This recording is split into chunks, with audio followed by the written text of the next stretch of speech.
and good evening to all.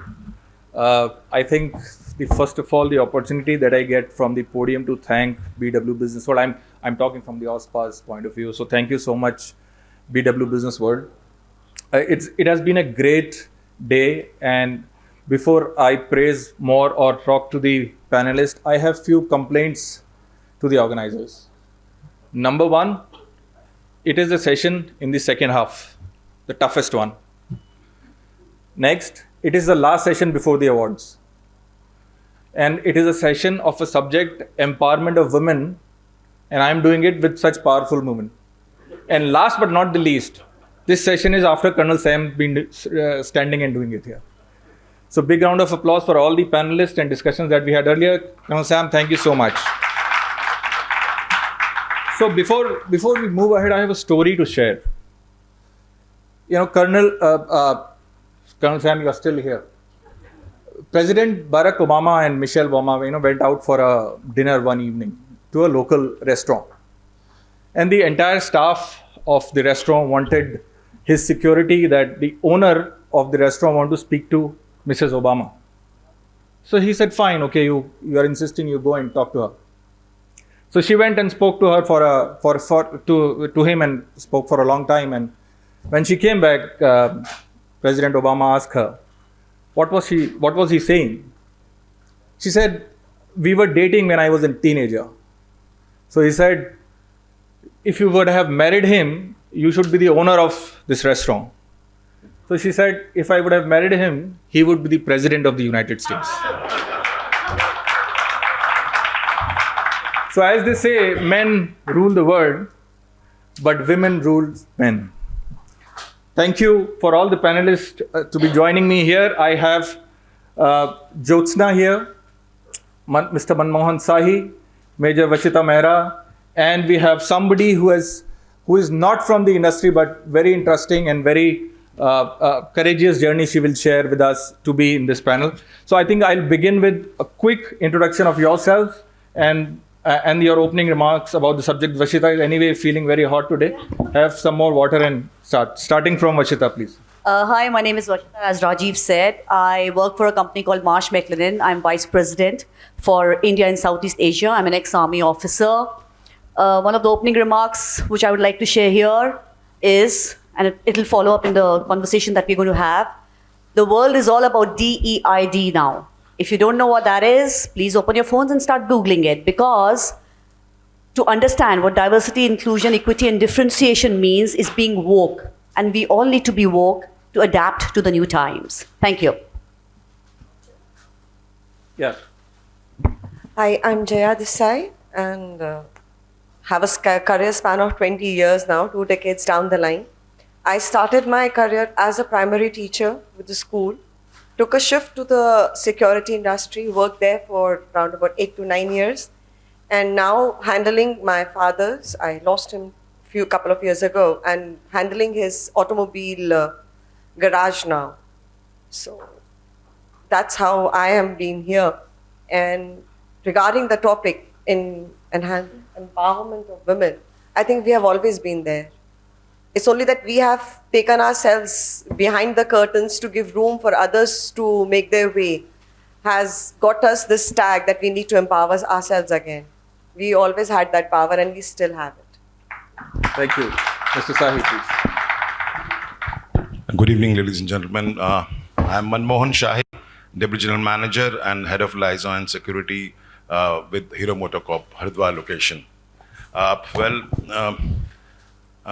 Trust me, it's difficult, to convince females to join this domain. But when they join us, it's like we are the winners. They excel, they deliver, they do their best, and the business grows. Thank you. Jyotsana. Thank you, Mohan. Quick introduction and opening remarks, please. Yeah. Thank you, Mohan, for giving it. So, Jyotsana Bhalla, I'm representing AP Securitas.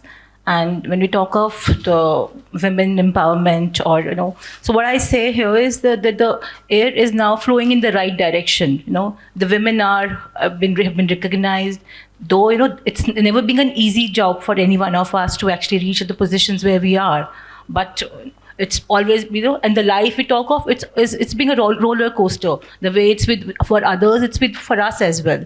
But, every day is a challenge, and you will take it, and we are moving ahead with the right spirit. And still, we say Kar har maidan fateh, kar har maidan fateh. That's what I feel. Wherever you ask us, we are there, and we have the, we can actually achieve all the goals. So there's no barrier. Thank you so much for your opening remarks. I'll come to Vashita. She did not tell everyone here that she's the first Indian woman to have triple crown from ASIS. I have to tell that. Yeah, of course. So big round of applause to you. Vashita, you work in a global environment and you work for a large company. What are some of the things as leaders you think we should do to ensure that women feel empowered in the corporate environment? Thank you, Rajiv. There are four mantras that I follow and that I've shared with different people in different panels also. First, you need to hire women by hiring women, right? You need to hire women because that's when you financially empower them. But hiring someone and then not making them inclusive of your team is the biggest drawback that you can have. And all this that I'm quoting right now is coming from my personal example and examples of my colleagues and my peers in the industry. So you have to have inclusivity in your team. What does inclusivity mean? And again, most of you would have heard it. Pravesh, what is inclusivity? Thank you. You have given her a place on the table. Let her voice her views. Don't shut her up. If you have a team party, she should be also in the party. If you have a diverse team member who's standing in a corner, not talking to anyone, believe you me, you have a problem in the team. So that's inclusivity. That's the second step in line. The third that I say, which is very, very important again, is empower them through equitable opportunities. There is a difference between equality, which we've been harping for the last 70 years, and very important fact, but now it's also all about equity. So you have to give them equitable opportunities. So, I'm not sure if you're aware, but 80% of the women don't peak in their careers, right? They leave the jobs because family issues, children issues, matrimony issues, and job issues.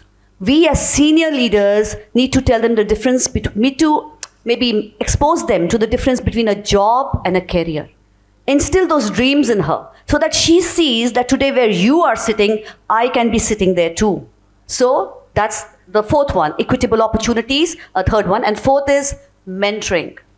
People like Samsa, senior people like yourself, when you hire women in your team, I see many other seniors also here, but when you hire women in your teams, you need to mentor them also.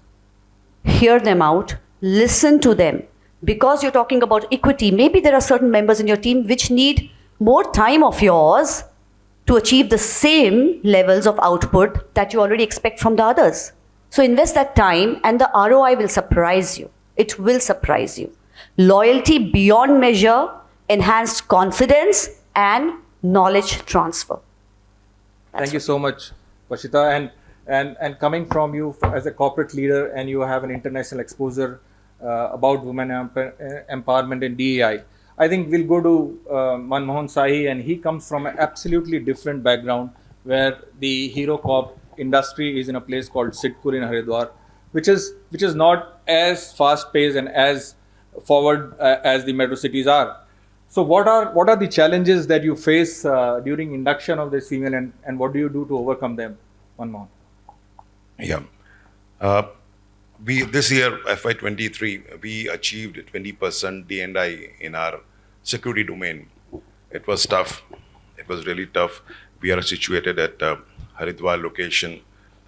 We mainly give employment to Uttarakhand state people, and we attract some employment from East UP. So in that belt, it is very difficult to convince people to let female for the employment. It's very difficult. And when it comes to security, it's like no way. So when we took this vision, we will go for it. The biggest challenge was how we are going to do it. When we were brainstorming in a meeting, We just thought we can train them, we can grow them, we can develop them, but how to bring them, that was a challenge. That was the biggest challenge. Then we framed a plan. We visited nearby villages, institutes, NCC offices, and we also organized many visits to our plants. And they came, they saw our facilities, comfort, and the people who visited us, they were like brand ambassadors for us. And we start receiving calls. Yes, we are ready to join Hero MotoCorp. And today we are with almost 60 D&I, not only females, we have PWDs also with us, people with disability, performing very active duty in security.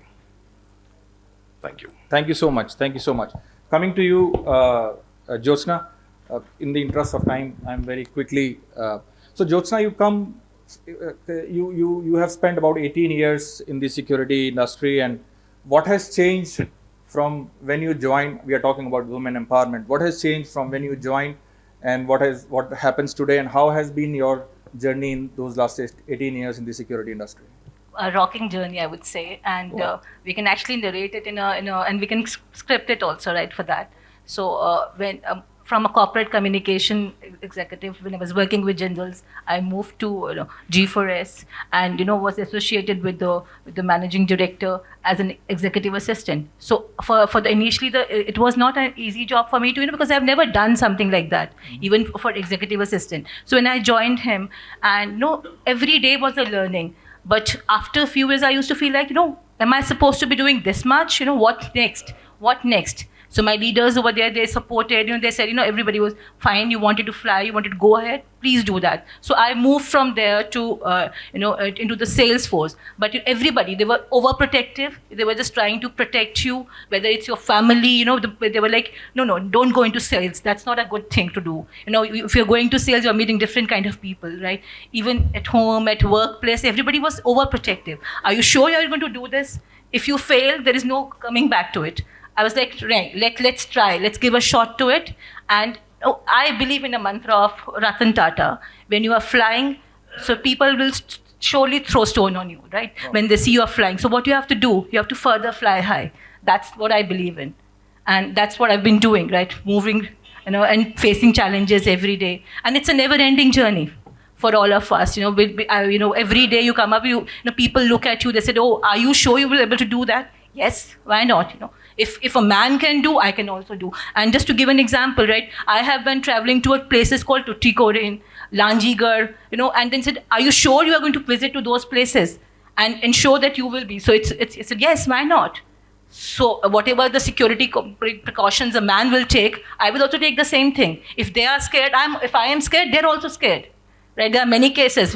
We look at Salman Khan. He's such a strong man, but he's scared these days because of the threat which is around. So it's not that you cannot be. So the emotions and everything. If a woman is considered to be emotionally weak, men are also weak. So what I feel, that everything, the humans behave in the similar manner, and globally they act in the same manner.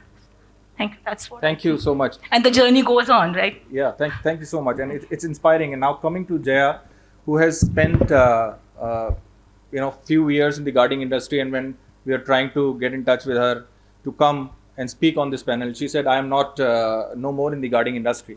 So I asked her, what are you doing? She said, I run a garage, an automobile garage, which is a tougher situation than a guarding industry. So Jaya, what is the difference that you have found in the guarding industry and the current profession that you are in, and which one do you find difficult?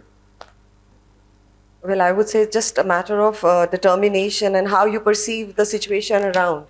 It's only that much difficult. Like when I was in the guarding industry, coming out from being a school teacher, in like small kids, we are also into an enclosed environment. We step into one place at 8 o'clock in the morning and step out from there at 2. And then come back to home. So it's more or less the same environment we have always been in. Then from there, when I took a switch over to the guarding industry, again, like Jyotsana said, like the family was there. You want to go for sales because I was always doing the business development for my company. So do you really want to do it? And then the company was also protective, going to far off places like Bahl or Manesar to those plants, secluded plants for business development and talking. So it has been like they always wanted to protect. But again, it was like, yes, we can. If you can, then we can also do it. And over the time period, I think so we have proven it also. Then the sudden switch which came to me when I was compelled due to my family circumstances that I had to take over my father's garage.